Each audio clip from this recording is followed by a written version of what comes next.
Hi, it's Jane. Snowbound Jane. Actually, I was able to get out yesterday.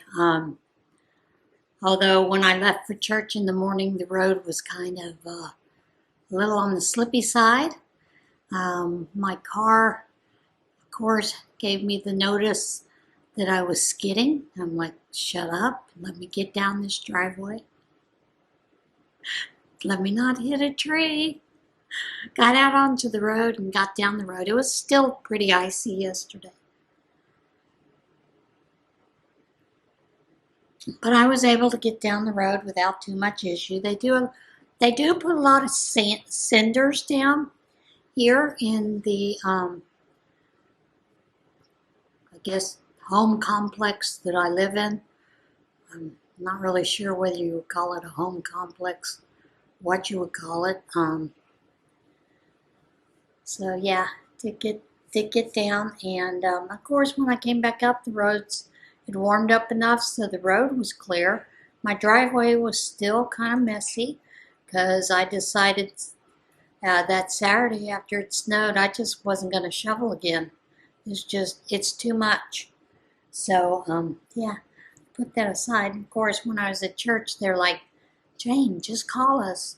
We'll get the deacons and the elders together and get someone out there to declare it for you. I'm like, no, it's okay. Huh? I'm fine. It'll melt. It's gonna melt. So yeah. Okay. The only thing that I did get finished is the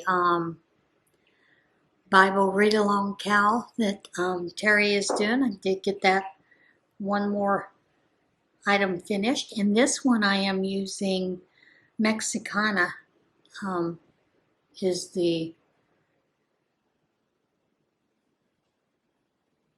variegated yarn. I haven't decided if I want to do some opposites, like maybe use a white with some of the different colors. Still trying to decide that, but I am liking the way that this does look. It's really nice looking. So, yeah, got another one of those squares done. I am behind on the reading today, but I'll catch up this evening because we're supposed to get a nice storm between this evening and in the morning. The only other things that I've been doing, I have gone ahead and worked ahead on the Tarnation Tuesday. The next stitch that we are going to do is the Tarnation knit stitch. You will see that it curls, but I'm also going to do another stitch that will reverse that curl a little bit. And that I will show you on camera when I get that done. I was able to work on the baby one as well. I do about 10 rows, which is about all the cats will let me to do before they start getting a little bit of a wild hair and start going wackadoodle on me. And I've continued to work.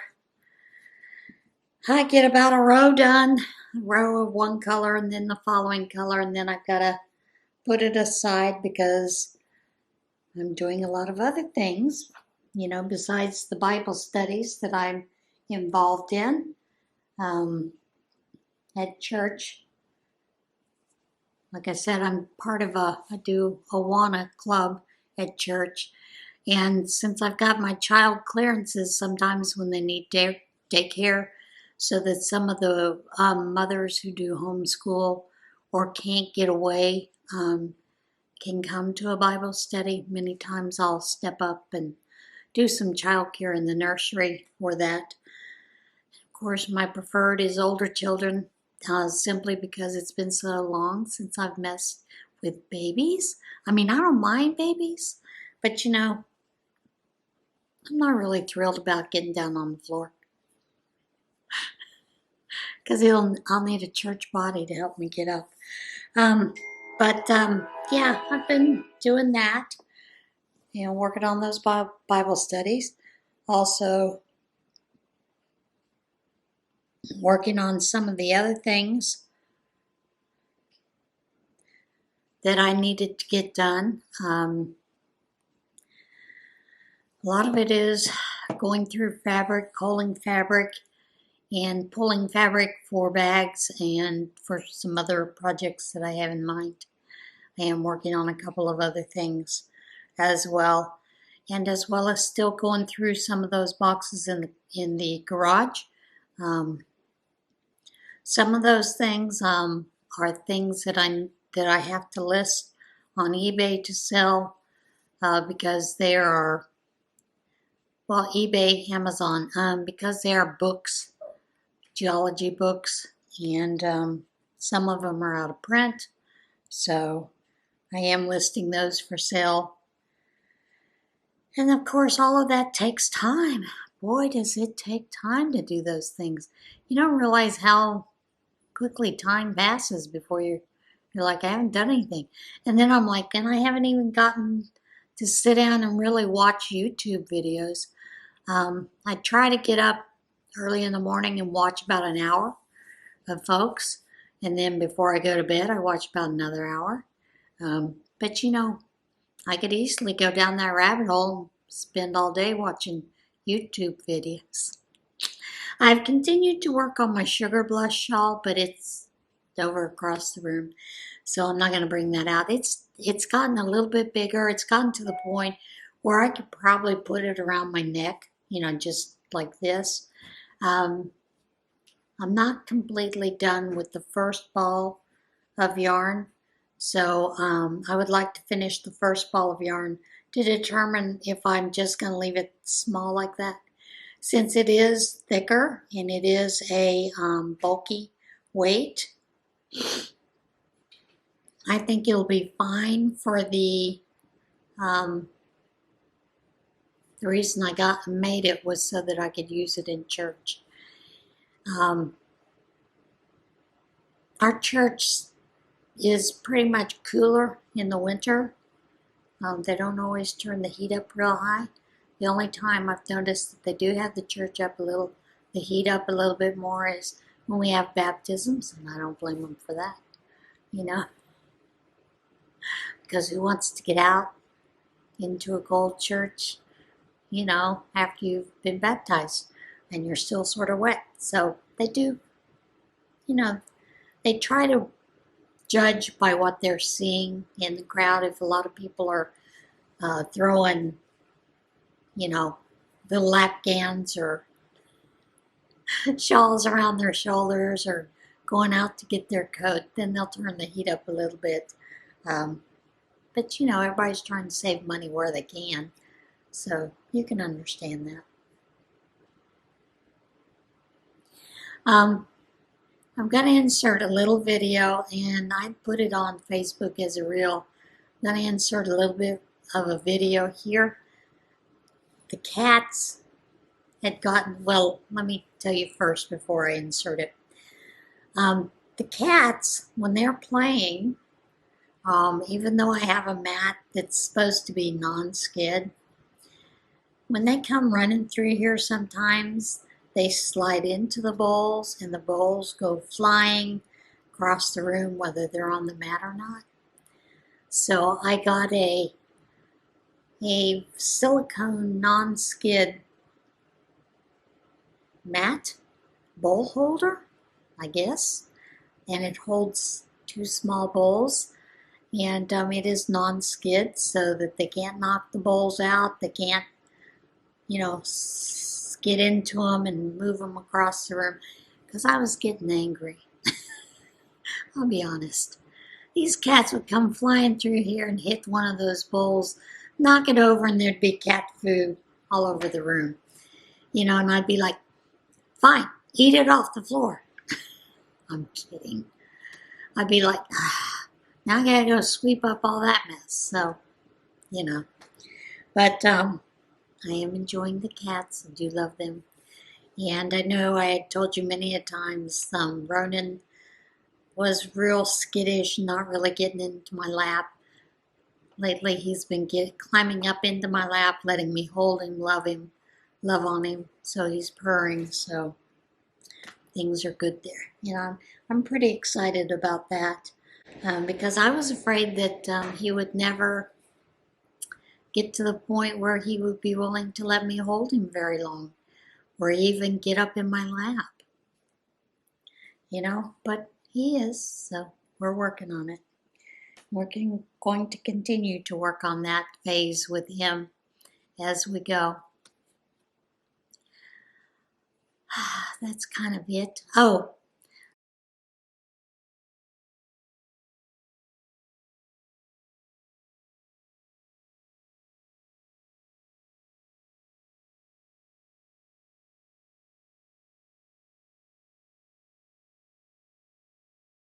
I hope that you will stay to the end because I do have a little bit of a extra at the end, and I will tell you about that then.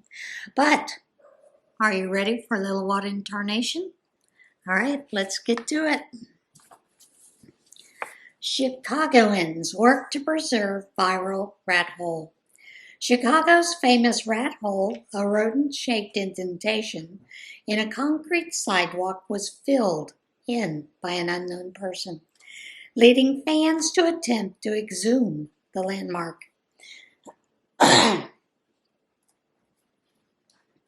The rat hole, an indentation left when the cement was still wet in the 1900 block of West Roscoe Street in the 1990s, became a viral phenomenon this month when fans started posting photos and videos to social media.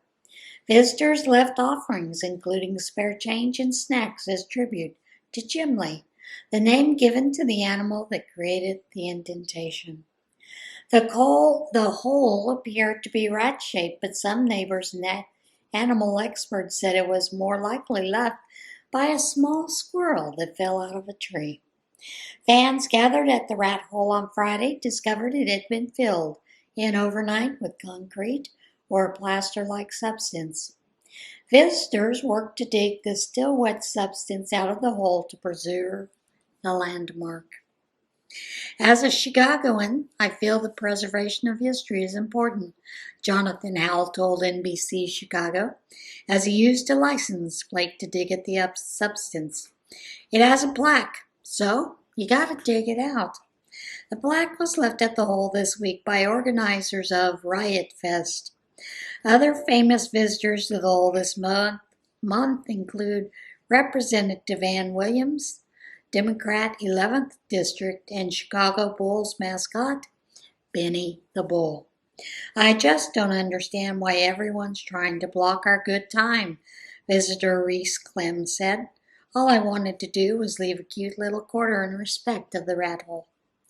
And now we have to dig it out with a license plate. That's not right. That's not right at all. People do the craziest things, don't they? Left behind items at European hotels include dentures, clown costume. You gotta admit, some of this stuff is rather interesting that's left behind. And what did they do with it? A survey of European hotels found some of the most unusual items left behind by vacationers, including dentures, a full clown costume, and witchcraft paraphernalia. EasyJet Holidays said it surveyed 100 European hotels in its network to identify the most bizarre and surprising items that ended up in the lost and found over the course of the past year.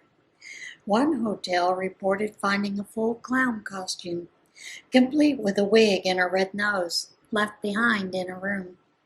Another hotel reported staff found thousands of old German mark coins stashed behind the water tank of a toilet. Why? Wouldn't those be worth memorabilia? Money? Who knows? EasyJet Holidays said its 10 most unusual lost and found items were dentures, witchcraft paraphernalia, prosthetic limbs, and a glass eye, a grandma's lucky teacup, thousands of German marks, a clown costume, an inflatable boat, caviar, and rosary beads. How do you forget your prosthetic limb? Holidays are a time for total relaxation, and we love knowing that our customers make themselves comfortable. In our resorts, Matt Callaghan, Chief Operating Officer at EasyJet Holidays, said in a news release, "Our research with our hotel partners has been interesting, and some of the lost and found items are unusual. But we're pleased to see that our customers have been enjoying themselves." Valentine's Day is coming up, and you know what that means. Zoos offer roach naming rights, hippo poop candles for Valentine's Day. Zoos in New York and Texas are offering the love-struck and the lovelorn the opportunity to buy some unusual Valentine's Day gifts, naming rights for cockroaches.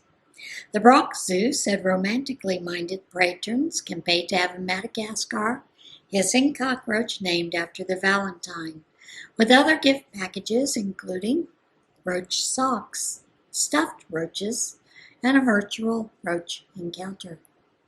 I'll pass. You don't always have the right words, but you can still give them goosebumps. Name a roach for your Valentine because roaches are forever, the zoo said on its website. Boy, aren't they? Meanwhile, the San Antonio Zoo is taking a different approach with its Cry Me a Cockroach fundraiser. The program allows jilted patrons to pay to have a roach, a rat, or vegetable named for their ex-lovers before the chosen recipient of the moniker is fed to another zoo animal. Symbolically, name a roach, rat, or veggie after your ex or not so special someone in San Antonio Zoo will help squash your past, a true heartbreak healer, by feeding your selection to an animal resident, the zoo website states. That's really interesting.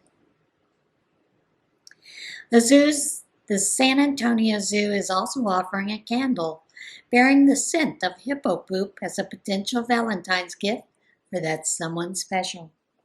The zoo said poop is the colon is the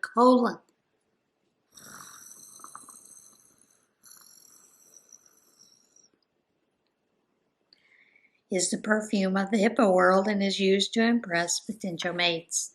The candles made by the Stinky Candle Company, isn't that appropriate, are specifically scented to resemble the odor of the dung dropped by Timothy, the zoo's male hippo. Cologne, that's what it is. Cologne, perfume. I'll pass on that too. Even if I want to send it to someone that I don't love. Iowa man's snow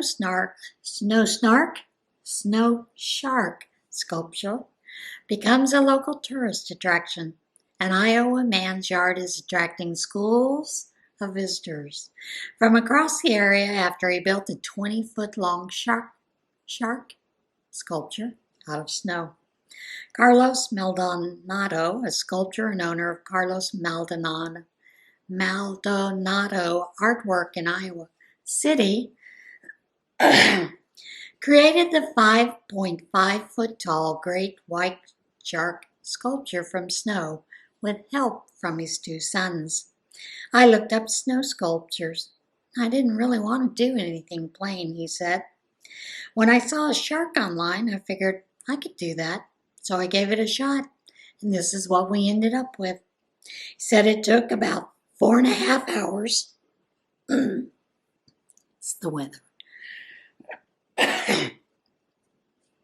He said it took about 4.5 hours to sculpt the shark and another 1.5 hours to color it with watered down acrylic paint the following day.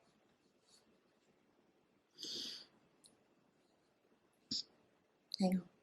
Maldonado's photo of his artwork posted online to lead an influx of visitors wanting to take photos with the snow shark.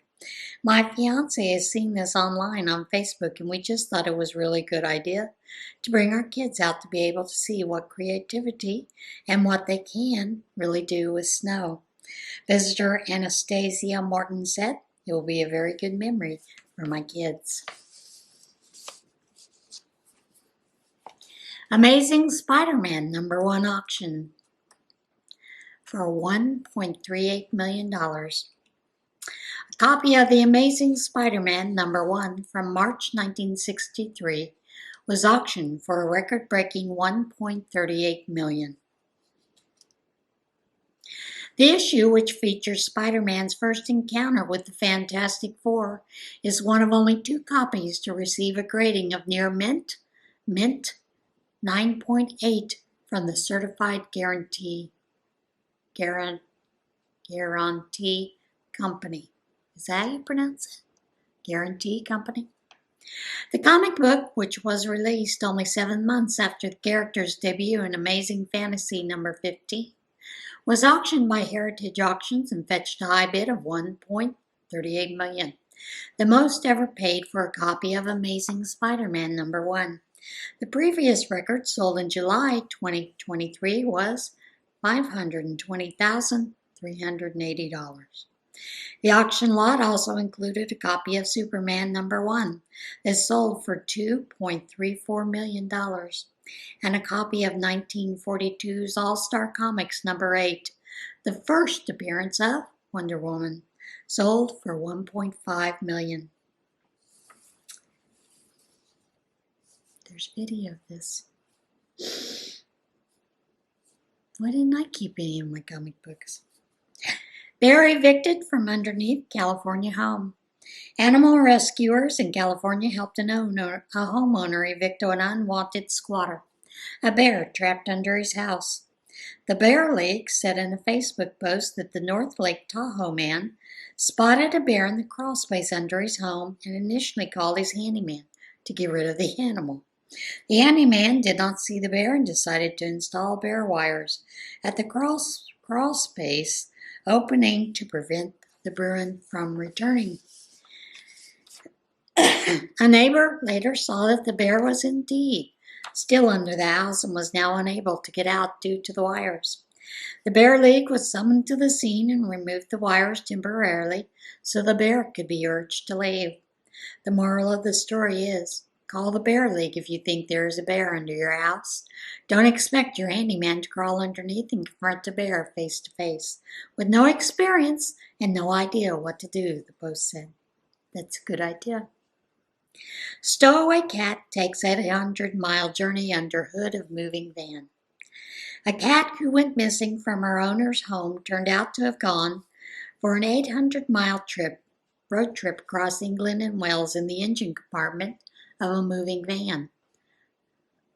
That was dangerous. Laura Till said her family's 8-year-old Siamese cat, Jasmine, failed to return home for dinner after a Weston-super-Mare home on the same day that her neighbors moved to Llanelli, Wales. I think that's how you pronounce it. It was 2 days later that Till received a call from veterinarian in Dawlish, England. Jasmine turned out to have crawled into the engine of one of the moving vans parked on the street. The day she disappeared and went on a trip from Weston-super-Mare to Llanelli and back to driver Jeff Borer's home in Devon. Borer drove the truck the following day for jobs that took him through Exeter, Oniton, Bournemouth, and Chippenham. He finally discovered Jasmine under the hood of his truck after the feline had been stowing away for about 800 miles. The cat was taken to a vet in Dawlish and scanned for a microchip, which revealed Till's contact information. Till said Jasmine was a bit dehydrated from her journey, but otherwise uninjured. Now, I'm laughing about the snow, the shark sculpture, and the paint. I'll tell you why. One of my girlfriends and I in high school and I decided that we were going to, one night when we got 16 inches in Roswell High, and they'd canceled the football game, that we were going to go paint in the snow at our local park, Cahoon Park. Now, Cahoon Park has a pond that is stone and has a bridge. But they drained the pond in the fall, early fall for winter. And it was, towards the end of fall. That's why we got an unusual snowstorm. So we took cans of paint. We painted all over that park, that pond area, under in the pond in the snow, on the fences on the snow. We figured it'd be okay because, the paint would go away with the snow. Stupid teenagers, okay? I swear I was stupid. The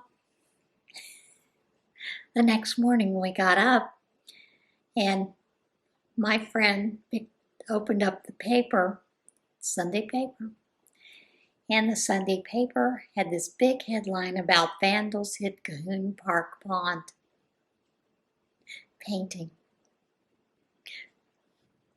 We thought we had been caught. We had a come to Jesus moment at that time.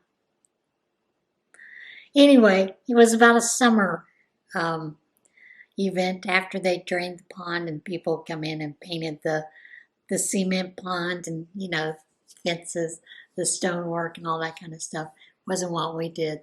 So after it melted, we went and made sure ours completely disappeared with the snow. So that was a good thing. All right, are you ready for the surprise? Hold on. Okay, my birthday is February the 5th, so I'm going to have a giveaway. And as a giveaway, I'm going to give away 2 of the drawstring bags that I make. One is this, it's just a plain drawstring, no box bottom. It is the Route 66 bag. So I'm giving away one of those. And then I am also giving away the butterfly tote bag. Drawstring bag. They're both drawstring bags. So there are going to be 2 things given away. And I will draw that on my birthday. But in order to win, you need to make sure that you do not put underneath in your comments anything about a giveaway. The other thing is you need to use a comment, and that comment is GNOME. GNOME. Use it somewhere in a sentence, doesn't matter where you put it. How you use it, make up a story, make me laugh. But anyway, the drawing will be done on February the 5th at about 5 p.m. And then I will put the winners of these up in a separate video on that day, that evening, announcing who those winners are. And that the winners will have a total of 3 days to get back to me with their address.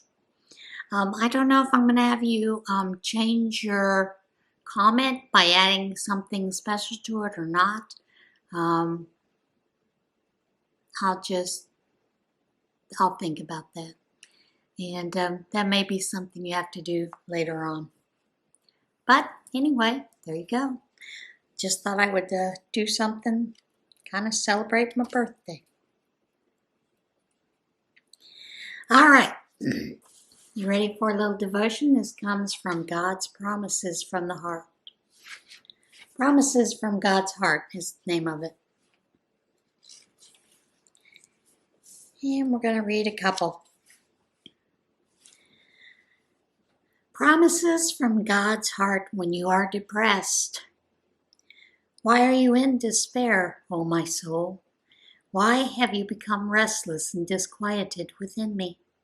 Hope in God and wait expectantly for him, for I shall yet praise him, the help of my countenance and my God. Psalm 42:11. If your heart is broken, you'll find God right there. If you're kicked in the gut, he'll help you catch your breath. That comes from Psalm 34:18, the Message. I don't know if you've ever read the Message Bible, but it puts things in supposedly everyday language.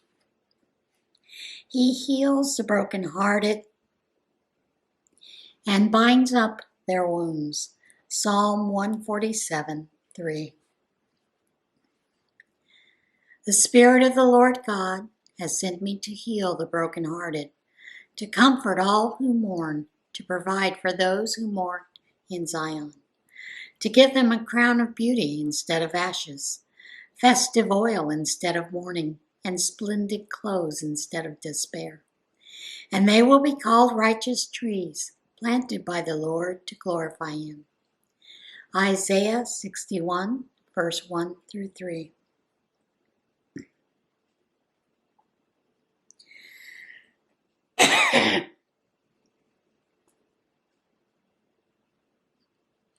In my distress I called to the Lord, and He answered me.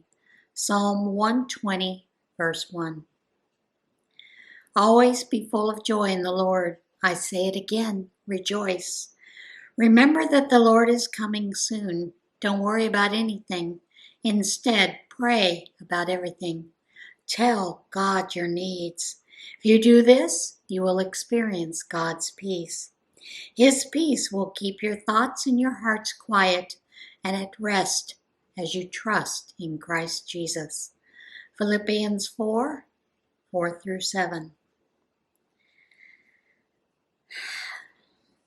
This is one of my favorite ones. Sing to Yahweh, you His faithful ones, and praise His holy name. For His anger lasts only a moment, but His favor a lifetime. Weeping may spend the night, but there is joy in the morning. Psalm 30, verse 4 through 5. And that is it for today's devotional and today's video. As always, be kinder to yourself, love one another, be kind to one another, and I'll see you again soon. Bye.